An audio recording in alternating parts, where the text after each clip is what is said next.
Hello students, हम लोग physics का next chapter forces and laws of motion start कर चुके हैं। ओके और उस चैप्टर में जो हमारा टॉपिक चल रहा है this is laws of motion. Okay तो जो लॉज ऑफ मोशन में हमने जो स्टार्ट करा था this is Newton's first law of motion.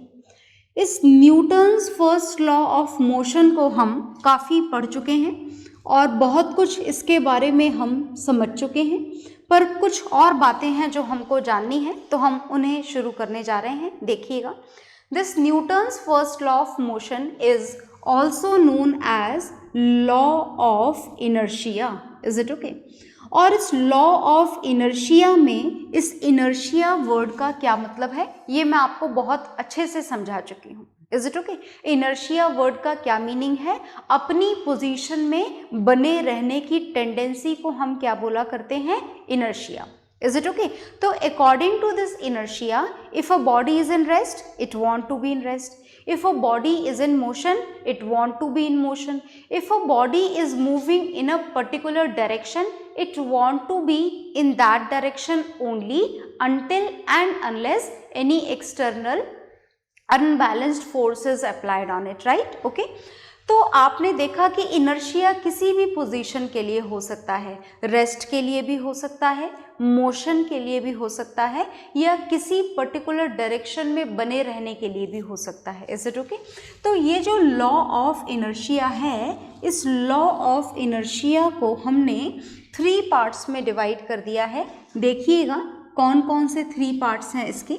First inertia is inertia of rest. मुझे लगता है आपको मतलब तो समझ में आ गया होगा कि इनर्शिया ऑफ रेस्ट का क्या मतलब है ना? तो according to this inertia of rest, if a body is in rest it want to be in rest until and unless any external unbalanced forces applied on it. Is it okay? जो second inertia आपको पढ़ना है this is inertia of motion. कौन सा inertia पढ़ना है आपको? Inertia of motion. According to this, if a body is in the position of motion, it want to be in the position of motion only until and unless any external unbalanced force is applied on it, right? And the last is inertia of direction. Now, what do you mean by inertia of direction? According to this inertia of direction, if a body is moving in a particular direction, whatever the direction is, either it is left or right or north or east or whatever the direction is, it want to be in that direction only until and unless any external unbalanced force is applied on it, right? Okay? तो हमने ये तो जान ली थी बात last class में ही। अब हम इनके कुछ एग्जाम्पल्स देखेंगे वन बाय वन। हम तीनों इनर्शियाज को समझेंगे, inertia of rest, inertia of motion, inertia of direction. इन तीनों को हमें समझना है वन बाय वन। तो हम समझना शुरू करते हैं। देखिएगा ध्यान से। हम सबसे पहले जो पढ़ेंगे this is first inertia and according to which the body, if a body is in rest, it want to be in rest until and unless any external unbalanced forces applied on it. So how this inertia of rest is applicable in our daily life वो हम यहाँ पर देखने जा रहे हैं। तो चलिए देखते हैं, सुनिएगा ध्यान से। हम बात करने जा रहे हैं एक बाइक की। Okay, and this bike is there in the position of rest. Bike कौन सी पोजीशन में है? बाइक रेस्ट पोजीशन में है। Is it okay? And you just imagine कि आपके पापा उसको ड्राइव करने वाले हैं, स्टार्ट करने वाले हैं बाइक को। Is it okay? तो ये जो बाइक कौन सी पोजीशन में थी? रेस्ट में। आपके पापा इस बाइक को चलाने वाले हैं, स्टार्ट करने वाले हैं, और आप अपने पापा के पीछे बैठे हुए हैं। आ गई बात समझ में? तो when this stationary bike which was in rest, if it is going to start suddenly, अचानक से जोर से स्टार्ट हो जाए, रेस दे दें, या प्रॉपरली धीरे से तरीके से स्टार्ट ना की जाए, देन व्हाट वुड हैपन? क्या होगा पता है आपको? You feel the jerk in the backward direction, है ना? हमें ऐसे पीछे की तरफ जर्क फील होता है। आपने ऐसा नोटिस किया होगा, और नहीं किया तो कोई नई बात नहीं है, आप नोटिस कर सकते हैं, बाइक आपके घरों में है। तो याद है मैंने क्या बोला आपको कि बाइक कौन ड्राइव कर रहा है? आपके पापा। आप कहाँ बैठे हैं? पीछे। बाइक कौन सी पोजीशन में थी? रेस्ट में। और क्या हो गया? बाइक सडनली स्टार्ट हो गई, हो नहीं गई मतलब करी गई। Is it okay? ये सेल्फ अंडरस्टूड है। तो जैसे ही बाइक सडनली स्टार्ट हुई, जो पीछे बैठा हुआ होता है बाइक में, ड्राइवर के पीछे, वो क्या फील करता है? जर्क फील करता है। कौन सी डायरेक्शन में जर्क फील करता है? बैकवर्ड डायरेक्शन में। तो एग्जाम में क्वेश्चन पूछा जाता है that why we feel the jerk in the backward direction when a stationary bike starts suddenly. तो चलिए, तैयार है सुनने और समझने के लिए? चलिए मैं आपको समझाना शुरू करती हूँ, ध्यान से सुनिएगा। देखिए, बाइक जो भी चला रहा है, इज इट ओके? आपके पापा हैं या जो भी है, जैसे ये ड्राइवर है और पीछे आप बैठे हो बैकवर्ड सीट पे, इज इट ओके? बात समझ में आई? अब जो बाइक है, ये हमने बाइक भी बना दी, बहुत ध्यान से देखिएगा, ओके? ये हमने बनाई बाइक, दो ही व्हील होते हैं जी, ये इधर लगा देते हैं, ओके? तो ये हमने बना दी बाइक। अब बाइक पे यहाँ पर बैठा है ड्राइवर, जो बाइक को ड्राइव करने वाला है। आप बैठे हैं इसके पीछे। आई बात समझ में? अब बाइक कौन सी पोजीशन में थी? रेस्ट में। ड्राइवर भी कौन सी पोजीशन में है? रेस्ट में। जो पीछे बैठा है वो भी कौन सी पोजीशन में है? रेस्ट में। And according to this inertia of rest, जो रेस्ट में है वो कौन सी पोजीशन में रहना चाहता है? रेस्ट में ही रहना चाहता है। कब तक? Until and unless any force is applied on it. और वो लगाना मत भूलना, एक्सटर्नल अनबैलेंस्ड फोर्स, ठीक है? तो चलो सुनो, ये जो बाइक है, इस बाइक में इंजन है ना? आपके अंदर इंजन है? No, not at all. तो बाइक का इंजन स्टार्ट किया गया, ड्राइवर ने स्टार्ट किया, रेस दी, है ना? ड्राइवर पूरा बाइक के कांटेक्ट में है, तो जैसे ही बाइक स्टार्ट होगी, ड्राइवर भी आगे चल पड़ेगा। आप कौन सी पोजीशन में थे? रेस्ट में।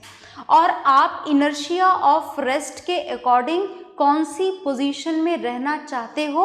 रेस्ट में ही रहना चाहते हो। तो बाइक तो आगे चली जाती है, and the person who is sitting in the backward position, जो भी पीछे बैठा है, what would happen with him? क्या होगा? वो कौन सी पोजीशन में था? रेस्ट में। कौन सी पोजीशन में रहना चाहता है? रेस्ट में ही रहना चाहता है। तो बाइक आगे चली जाती है और जो भी पीछे बैठा है वो पीछे ही रह जाता है। Is it okay? तो therefore we feel the jerk in the backward direction. हमें किधर जर्क लगता है? बैकवर्ड डायरेक्शन में। कारण समझ में आ गया? तो कारण तो सब जगह सेम ही है, एज आई और we, whatever, is it okay? जो भी रेस्ट में था वो कौन सी पोजीशन को मेंटेन करना चाहता है? रेस्ट में ही रहना चाहता है। And because of that only the person feels the jerk in the backward direction. क्या और भी कुछ एग्जाम्पल्स हैं इसके? बिल्कुल, और भी एग्जाम्पल्स हैं, देखिएगा। मैं सेकंड एग्जाम्पल आपको बताने जा रही हूँ। ये एग्जाम्पल क्वेश्चन बन के आपके एग्जाम्स में आ जाते हैं, तो आप ध्यान से सुनिएगा। ये जो इनर्शिया ऑफ रेस्ट का सेकंड एग्जाम्पल है, दिस इज अ ग्लास है, and this glass is filled with some water. पानी भरा हो ना भरा हो ये कोई खास इम्पॉर्टेंट नहीं है, बस ये है कि पानी भरने से आपका ग्लास थोड़ा स्टेबल हो जाएगा, है ना? इजीली मूव नहीं करेगा। तो आप भर दें तो अच्छी बात है, और ना भी भरे then also you are able to see this experiment, this activity can be done easily even without the water also. अब आपने इसके ऊपर रखा कार्डबोर्ड। थोड़ा कार्डबोर्ड मोटा लीजिएगा, ऐसा नहीं हो कि आप है ना हल्का सा पेपर ले लें, not like that. A hard cardboard should be used. तो चलो मैं मेंशन भी कर देती हूँ यहाँ पर फिगर में कि आपको जो कार्डबोर्ड यूज़ करना है वो कार्डबोर्ड कैसा होना चाहिए? A hard cardboard should be used. कैसा कार्डबोर्ड होना चाहिए? हार्ड कार्डबोर्ड होना चाहिए। Is it okay? अब आपने इस हार्ड कार्डबोर्ड के ऊपर रखा कॉइन। याद रहे कि कॉइन बिल्कुल ग्लास के माउथ के ऊपर सेंटर में हो तो ज़्यादा बेहतर रहेगा। Is it okay? पर होना माउथ के ऊपर ही चाहिए, ऐसा नहीं हो कि आप कॉइन को इस कोने में रख दो, नॉट लाइक दैट, ऐसा मत करिएगा, ठीक है? तो अब आपको करना क्या है, now you have to apply the force on this cardboard with your finger, ऐसे फ्लिक करना है आपको, समझ में आ गया ना क्या करना है? देन व्हाट वुड हैपन, क्या होगा? एक बहुत ही सिंपल सी एक्टिविटी है, आपको ये भी पता है कि क्या होगा इसका रिजल्ट, ये कार्डबोर्ड तो इधर गिर जाएगा और ये कॉइन कहाँ पर चला जाएगा? पानी के अंदर। तो क्या आप इस एक्टिविटी को इनर्शिया ऑफ रेस्ट की टर्म्स में एक्सप्लेन कर सकते हो? बिल्कुल एक्सप्लेन कर सकते हैं। कैसे? देखो, ये जो कॉइन था ये कौन सी पोजीशन में था? रेस्ट में। अब आप बोलोगे कि कार्डबोर्ड भी तो रेस्ट में था, बिल्कुल कार्डबोर्ड रेस्ट में था, कार्डबोर्ड भी रेस्ट में था, ग्लास भी रेस्ट में था, ग्लास के अंदर जो पानी भरा हुआ है वो भी रेस्ट में था, सब कुछ रेस्ट में था। और इनर्शिया ऑफ रेस्ट इस लॉ के अकॉर्डिंग ये सारी पोजीशन रेस्ट में थी। और कौन सी पोजीशन में रहना चाहती हैं? रेस्ट में ही रहना चाहती हैं। Is it okay? तो जब ये रेस्ट में ही रहना चाहती हैं, कब तक रेस्ट में रहना चाहती हैं? Until and unless any external unbalanced forces applied on them. Okay, तो देखिए हमने फोर्स किस पे लगाया? कार्डबोर्ड पे।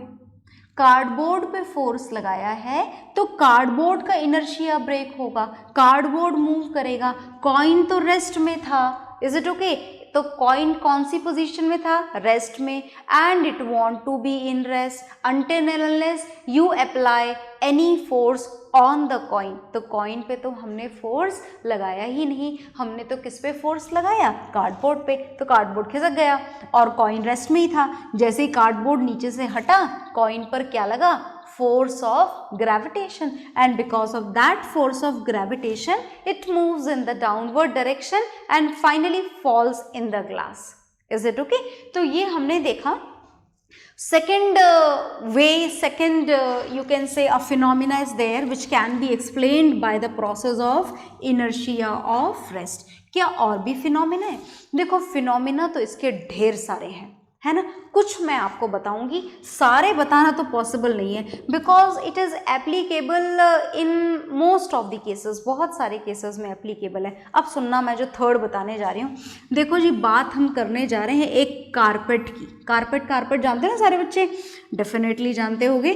तो ये है आपका भारी भरकम कारपेट जो बहुत गंदा है। गंदा का मतलब समझ गए ना? A lot of dust particles are present in it. खूब सारे डस्ट पार्टिकल्स भरे हुए हैं, गंदा हो चुका है ये कारपेट, पूरी तरीके से गंदा हो चुका है। और इतने गंदे कारपेट को अब आप पता है क्या करने जा रहे हो? साफ करने जा रहे हो। क्या करने जा रहे हो जी? साफ। तो पहला तरीका तो आप ड्राई क्लीन वगैरह करा लो, दैट्स फाइन। एक और भी तरीका हमारे पास में ना, इंडियन देशी मेथड जो होता है इस कारपेट को क्लीन करने का, सुनिएगा ध्यान से। उसमें क्या करना होता है, ये कारपेट लिया और रेलिंग पे टांग दिया, है ना? आई बात समझ में? और जोर से बड़ा सा डंडा लेकर के जोर जोर से उसके ऊपर मारना शुरू कर दिया। What would happen in that case? The dust particles will come out. क्या हो जाएंगे? डस्ट पार्टिकल्स बाहर आ जाएंगे, बिल्कुल बाहर आ जाएंगे। तो अब ये डस्ट पार्टिकल्स कैसे बाहर आए, ये भी एग्जाम का एक क्वेश्चन है। That why the dust particles come out when we beat a carpet with a stick? ये क्वेश्चन आता है हमारे एग्जाम में। तो चलिए हम जान लेते हैं इसका कारण। देखिए ये है आपका कारपेट एंड दीज ऑल जो मैंने डॉटेड स्ट्रक्चर्स बनाए हैं, you have to assume all of those as the dust particles. Design नहीं बनाई है, ये डस्ट पार्टिकल्स बनाए हैं, ठीक है ना? तो ये क्या बनाए हैं हमने? They are the dust particles. Dust particles हैं जी ये। तो क्या आप बता सकते हैं कि क्या हुआ? Now you are able to write down the answer in your own language. So what would happen? ये कारपेट कौन सी पोजीशन में था? रेस्ट में। डस्ट पार्टिकल्स भी कौन सी पोजीशन में थे? रेस्ट में। तो आपने किसको बीट करा? कारपेट को करा ना, ये डस्ट पार्टिकल को, कि अरे अरे ये रहा डस्ट पार्टिकल, इसको मारो। क्या हम ऐसा कर सकते हैं? नहीं। हम किसके ऊपर फोर्स लगा रहे हैं? कारपेट पे। तो इनर्शिया किसका चेंज होगा?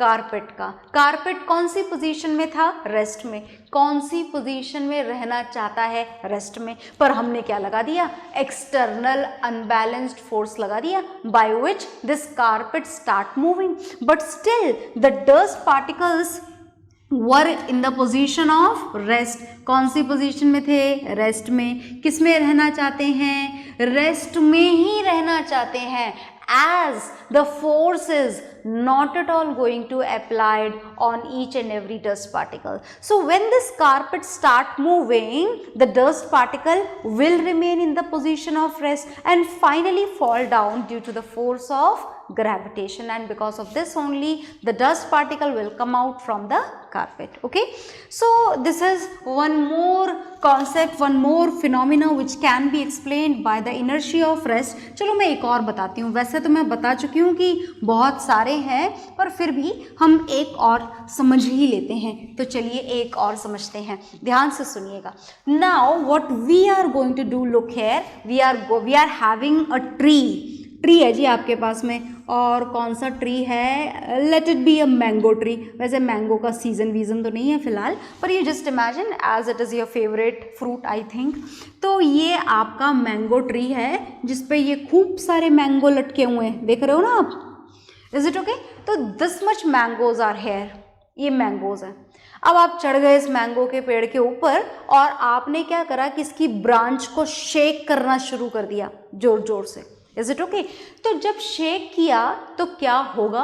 What would happen? फ्रूट्स जितने भी पके हुए हैं या कुछ कच्चे भी, जो वीक, जिसका जॉइंट वीक है, वो गिर जाएंगे, बिल्कुल गिर जाएंगे। तो आपसे पूछा जाता है कि आखिर ऐसा क्यों हुआ? Why these fruits fall down if we shake its branch vigorously? आखिर ऐसा क्यों हुआ? तो चलिए कारण जानते हैं। कारण बात ऐसी है, देखिए, मानिए कि this is the branch and this is the mango. ये मैंगो है, इस ब्रांच पे आपने इसी ब्रांच को पकड़ के जोर से शेक किया, दिस ब्रांच। तो ब्रांच पहले कौन सी पोजीशन में थी? रेस्ट में। मैंगो भी कौन सी पोजीशन में है? रेस्ट में। और इनर्शिया ऑफ रेस्ट के अकॉर्डिंग ब्रांच और मैंगो दोनों ही कौन सी पोजीशन में रहना चाहते हैं? रेस्ट पोजीशन में। अब आपने क्या करा कि इसकी रेस्ट पोजीशन को ब्रेक करने के लिए इसके ऊपर क्या लगा दिया? फोर्स। कौन सा वाला? Balanced? No, external unbalanced force. और जब एक्सटर्नल अनबैलेंस्ड फोर्स आपने ब्रांच पे लगाया तो ब्रांच स्टार्ट मूविंग। ब्रांच ने क्या शुरू कर दिया? मूवमेंट कर दिया, मूवमेंट शुरू, बिल्कुल। तो उस मूवमेंट की वजह से ब्रांच तो मूव कर रही है, but you didn't apply any force on this mango. आपने मैंगो पर थोड़े ना फोर्स लगाया। तो मैंगो कौन सी पोजीशन में था? रेस्ट में। फोर्स लगाया नहीं गया, इसीलिए बाद में भी कौन सी पोजीशन में है? रेस्ट में। तो देखो, ये मैंगो है और ये ब्रांच है। ये ब्रांच मूव कर रही है, but the mango still remain at its own position which is in the position of rest, and finally this joint will be weaken and this mango will fall down due to the force of gravitation. So this much daily life experiences are there which can be explained by this phenomena of inertia of rest, and now after this they all are written theoretically in your notes which are there with you. तो फिलहाल जो हम पढ़ने जा रहे हैं, this is inertia of motion. हम कौन सा इनर्शिया पढ़ने जा रहे हैं? बहुत ध्यान से सुनिएगा। हम पढ़ने जा रहे हैं इनर्शिया ऑफ मोशन। ओके, तो एग्जैक्टली सेम इट इज, बिल्कुल सेम है। इनर्शिया ऑफ मोशन भी सेम है। क्या है inertia of motion? Inertia of motion is, according to this, if a body is in the position of motion, it wants to be in the position of motion only until and unless any external unbalanced forces applied on it. है ना? तो जो body motion में है वो motion में ही रहना चाहती है। कब तक रहना चाहती है? जब तक कि आप उसके ऊपर कोई एक्सटर्नल अनबैलेंस्ड फोर्स नहीं लगा देते। पर ये बात हमें कभी कभी गलत फील होती है, जैसा कि मैंने आपको पहले भी बताया था कि if a ball is there, ball है, जोर से लुढ़कती हुई आ रही है किसी फ्लोर पर। Is it okay? आई बात समझ में? तो जब ये लुढ़कती हुई आ रही है, हम बोल रहे हैं कि इनर्शिया ऑफ मोशन के अकॉर्डिंग अगर ये बॉल मूव कर रही है तो मूव ही करती रहेगी जब तक आप इसके ऊपर कोई फोर्स ना लगाओ। पर ऐसा तो होता ही नहीं है। ये बॉल तो लुढ़कती लुढ़कती लुढ़कती कितनी जोर से क्यों ना आ रही हो, है ना, थोड़ी देर बाद नहीं तो ज़्यादा देर बाद ये रेस्ट में आ ही जाती है। ऐसा होता है ना। तो ये लॉ तो हमको बोल रहा है कि नहीं आनी चाहिए रेस्ट में। If a ball is moving it should move endlessly until and unless any force is applied on it. पर ये तो रुक रही है। Is it okay? तो मैंने आपको लास्ट क्लास में बताया था, दोबारा याद दिला रही हूँ कि ये बॉल अपने आप नहीं रुक रही है। इसको रोकने के लिए दो फोर्सेस यहाँ पर काम कर रहे हैं which are opposing the motion of this ball. और ये कौन से दो फोर्स है सुनिएगा। This is first the force of friction and this force of friction is present in between the ball and the floor. Ball और floor के बीच में क्या लग रहा है? Force of friction. और ये बात तो आप हमेशा याद रखिएगा कि whenever this frictional force is mentioned then it always opposes the motion of a body, right? तो ये भी क्या कर रहा है यहाँ पर? बॉल का मोशन क्या कर रहा है? Oppose. and simultaneously one more force is there which opposes the motion of this ball and this is the resistance which is applied by the air। तो यहाँ पर दो फोर्सेस हैं जो उस बॉल को रोकने का काम कर रहे हैं। कौन सा? एक तो resistance of air, air oppose कर रहा है इसके मोशन को, रोक रहा है, जिसकी वजह से बॉल की स्पीड कम कम कम और फाइनली कितनी हो जाती है? 0। और दूसरा है force of friction which is there due to the friction provided by the floor. Is it okay? बात समझ में आ गई? मतलब हमारी फिजिक्स ऐसा बोलती है, बड़ा इंटरेस्टिंग पॉइंट है, सुनिएगा ध्यान से। हमारी फिजिक्स ये बोलती है कि अगर इस फोर्स ऑफ फ्रिक्शन को हटा दिया जाए, मतलब अगर ये गिवन सरफेस और बॉल को 100% स्मूथ बना दिया जाए, इज इट ओके, और 100% स्मूथ बनाने के साथ साथ एयर के रेजिस्टेंस को खत्म कर दिया जाए, वो कैसे हो सकता है? एयर को हटा करके, मतलब क्या क्रिएट कर दो? वैक्यूम। अगर आप ये दो काम कर पाओ, कौन से दो काम? एक तो आप अपने सराउंडिंग में से एयर हटा दो, मतलब वैक्यूम क्रिएट कर दो, और दूसरा बॉल की सरफेस और फ्लोर की सरफेस को 100% स्मूथ बना दो। इन दैट कंडीशन अगर कोई मूविंग बॉल है तो वो फिजिक्स के अकॉर्डिंग एंडलेसली मूव करती रहेगी। मतलब आपने एक बार फोर्स लगा दिया मूवमेंट के लिए और फिर वो बॉल कभी रुकेगी ही नहीं। पर आप ये काम कर सकते हो क्या? 100% स्मूथ सरफेस बना सकते हैं? ऐसा बिल्कुल पॉसिबल है ही नहीं।